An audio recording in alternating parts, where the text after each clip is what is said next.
Hindi nang ahas si Shen Liangshu na magpakita ng anumang kapabayaan at tumalikod upang pumunta sa alchemy room. Lumapag si Bian sa lupa at pumunta sa kanyang tabi. Kailan pa nakakita ang mga disciples na iyon ng ganitong mount? Muli silang umatras sa takot. Mr. Second, ito ang 100 life-preserving pills. Nabalitaan ko rin na ang Danyang sect ay may life-opening pills. Mr. Second, ang Danyang sect ay mayroon lamang life-preserving pills. Ang life-opening pills ay mas mahalaga at napakahirap i-refine.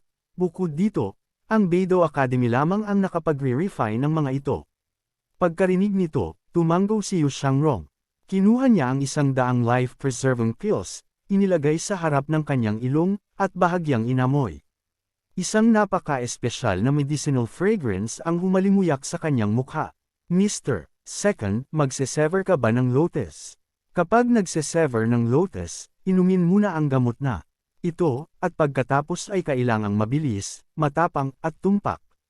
Ano ang mga detalye? Kung mayroon kang life-opening pills, maaari mo itong inumin sa maagang stages upang mapabuti ang iyong lakas sa lalong madaling panahon.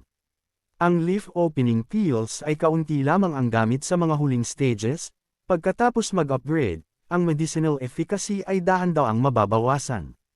Bukod dito, kung ang bilis ng pag-upgrade ay masyadong mabilis, ang pundasyon ay magiging hindi matatag. Medyo may katwiran. Mr. Second, pagbalik mo, pakisabi naman ng ilang magagandang salita para sa akin sa harap ni Old Senior G. Ako, si Shen Liangshu, ay walang hanggang magpapasalamat. Itinabi ang mga life-preserving pills, sinakyan ni Yu Shangrong si Bian at lumipad palabas. Pag-alang na naghahatid kay Mr. Second, mabilis na tumalikod si Shen Liangshu at tumakbo patungo sa discussion hall ng Danyang sect. Sect Master Wu, umalis na ang tao. Mabuti na lamang at lumitaw ka sa oras, talagang tinakot mo ako ng husto. Sect Master, huwag magpanik, si Mr. Second ay walang dalang hostility. Kahit ano paman, hindi kayang galitin ng ating Danyang sect ang Sword Demon, lalo na ang Evil Sky Pavilion. Evil Sky Pavilion. Matapos maunawaan ang heavenly writing sa buong gabi, iminulat ni Lujo ang kanyang mga mata. Sa pakiramdam sa kondisyon ng extraordinary power ng heavenly writing, ito ay halos isang kalimang puno.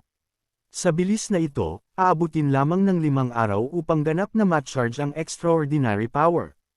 Tumatayo siya at tumingin sa ancient parchment map. Bukod sa Great Flame World, ang lahat ng iba pa sa ancient map ay malabo pa ring kulay abo, walang laman.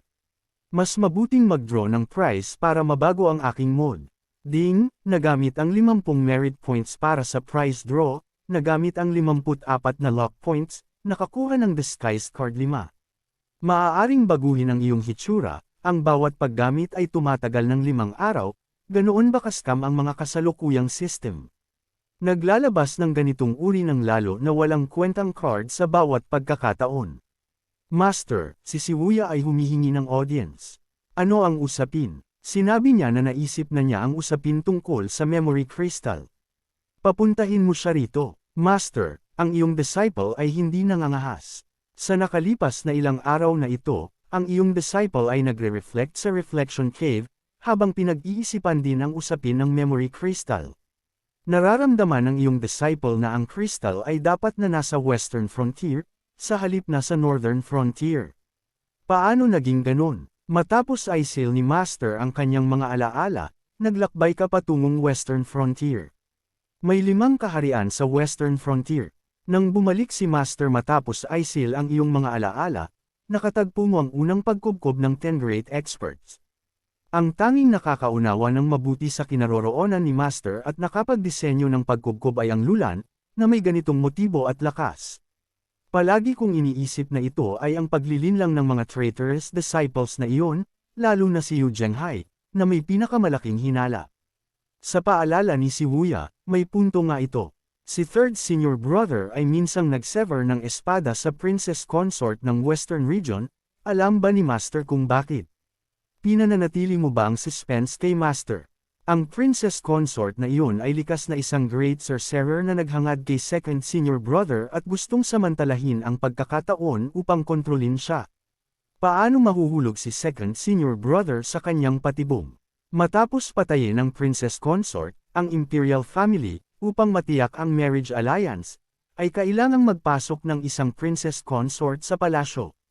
Si Jade Consort ay isang ordinaryong tao, ngunit dinala niya si Molly sa palasyo, na gustong samantalahin ang pagkakataon upang guluhin ang Great Flame. Gayunpaman, ang Evil Sky Pavilion ay tumayo bilang isang balakid. Ang gusto mong sabihin, ang nagplano na mag-frame sa matandang ito ay ang Lulan. 9 sa 10 pagkakataon. Ano ang kinalaman nito sa Memory Crystal?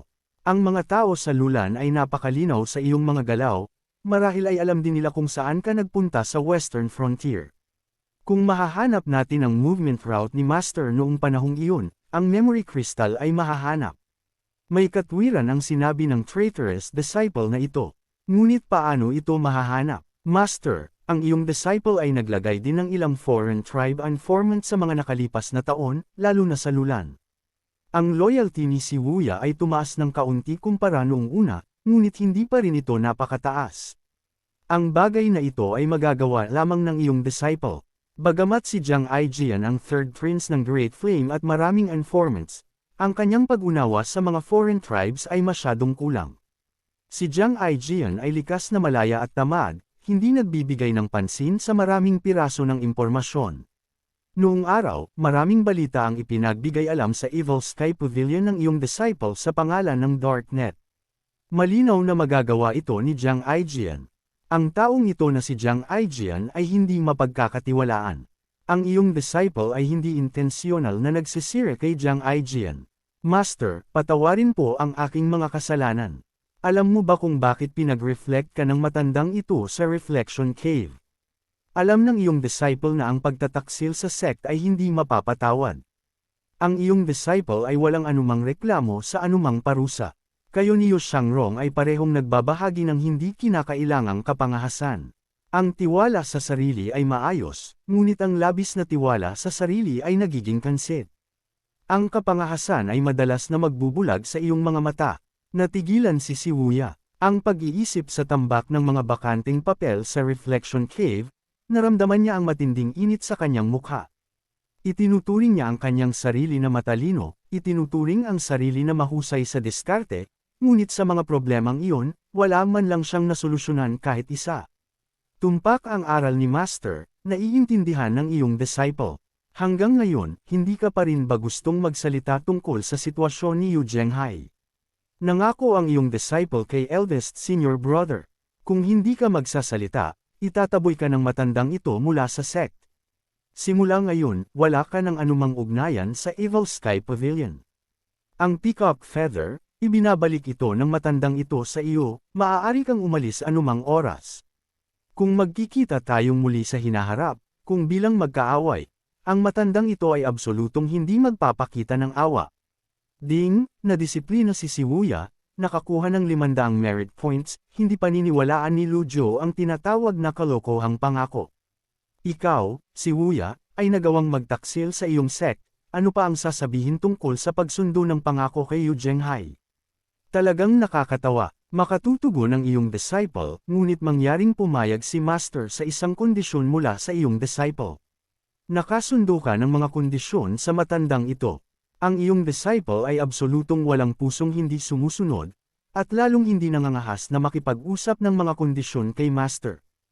Hindi mo ba ginagawa na? Si Shibuya ay lubhang napahiya.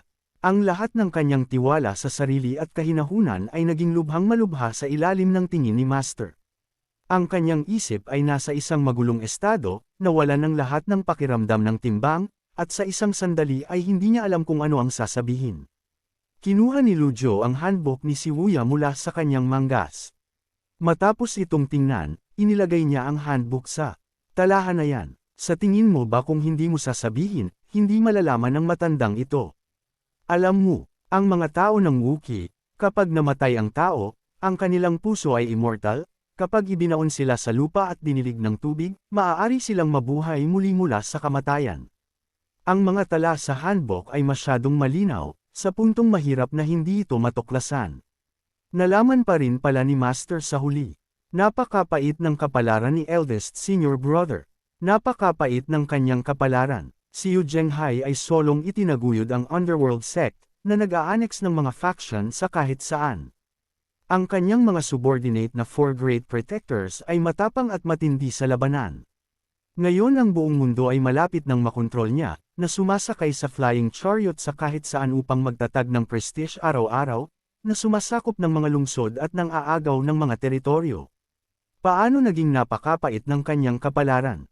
Ang paglitaw ng handbook ay nagwasak sa mga defense ni Shibuya. Ano ba talagang uri ng tao ang magagawang mabuhay muli mula sa kamatayan?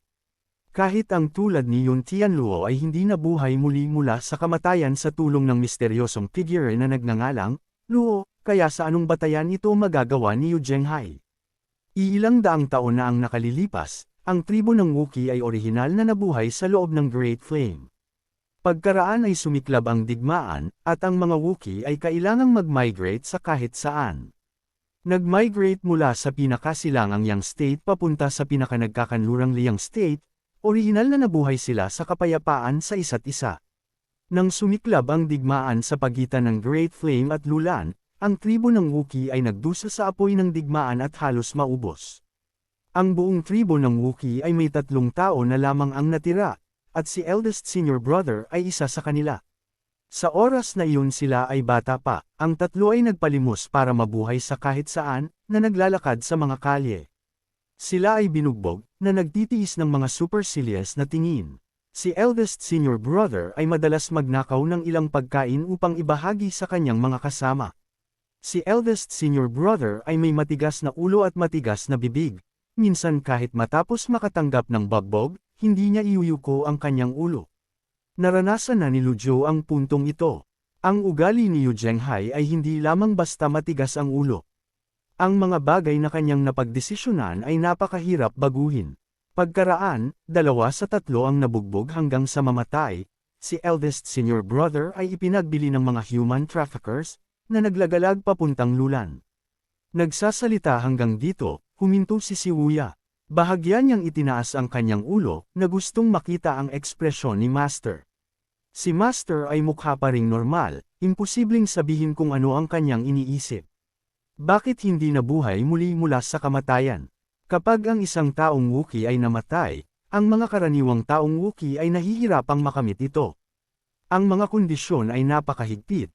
Ang mga miyembro ng tribo ng Wookiee na nakatapak sa cultivation ay kailangan ding may mag-aalaga sa kanila. Bukod dito, ang tribo ng Wookiee ay makakamit lamang ang resurrection ng 3 beses. Ang bawat kamatayan ay mag-uubos ng 300 taon ng lifespan. Si eldest senior brother ay kasalukuyang nasa 8th perfection at orihinal na dapat ay may 1,000 taon ng lifespan. Sayang lamang, si Lu Zhou ay napaisip ng malalim. Kung ang isang infinite loop ay makakamit, iyon ay katumbas ng eternal life. Sa malawak na cultivation world na ito, wala ba talagang kahit isang tao na makakalampas sa mga balakid? Inisip ni eldest senior brother noong una na ang buhay ay magiging mas madali pagkatapos pumunta sa Lulan. Ngunit hindi inaasahan, hindi lamang sa hindi siya nabuhay ng mabuti, hindi man lang siya makatutulog ng normal. Isang royal noble sa Lulan ang matinding nagalit sa Great Flame. Naghahanap ng thrill, itinali niya si eldest senior brother at sinaksak siya ng kutsilyo araw-araw. Ang bawat saksak ng kutsilyo ay nagdulot ng matinding sakit sa puso. Sa loob ng 7 magkakasunod na araw, siya ay naubusan ng dugo hanggang sa mamatay. Marahil ay nagpakita ng awa ang langit, ang buhay ni eldest senior brother ay hindi pa nakatakdang magwakas. Itinapon siya sa isang quagmire sa loob ng buong 49 na araw. Matapos mabuhay muli si eldest senior brother, sumunod siya sa isang merchant caravan mula sa Lulan, na patungo sa silangan sa buong daan, at nakatakas pabalik sa Great Flame. Hanggang sa formal siyang naging disciple mo. Ang iyong disciple ay handang tumulong kay eldest senior brother na sakupin ang buong mundo, hindi ako nagsisi noon, at hindi magsisisi sa hinaharap. Maging white citizens, o gentleman country, o si Yu Zhenghai ng tribo ng Wookiee, ang lahat ay may kaugnayan sa lifespan. Ayon sa sinabi ng ilang disciples, kung si Jitian daw ang gustong gumamit ng kanyang mga disciples upang umabant sa 9 life, o upang makamit ang layunin ng longevity, kung gayon bakit hindi niya ginawa iyon? Ang 9 na disciples ay dapat na sa huli ay naging mga sakripisyo lahat. Ano ang nangyari sa pagitan? Paano maipapaliwanag ang handbook?